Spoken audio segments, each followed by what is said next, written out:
Okeynya. Kita ni sembang punya sembang. Duit raya dah sedia ke belum?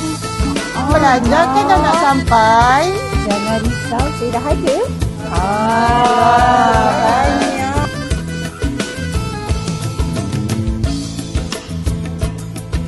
Wait. Kita nak beraya dekat mana lagi ni? Kita pergi rumah pesara kita nak? Okay, jom.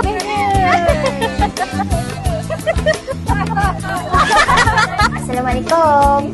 Kami datang nak raya ni. Waalaikumsalam. Dia mau masuk barang. Selamat raya, Puan. Okeylah, Puan. Kami balik dulu. Ni duit raya daripada SPT Terima kasih, Puan. Kami dari unit SPT mengucapkan Selamat Hari Raya Aidilfitri.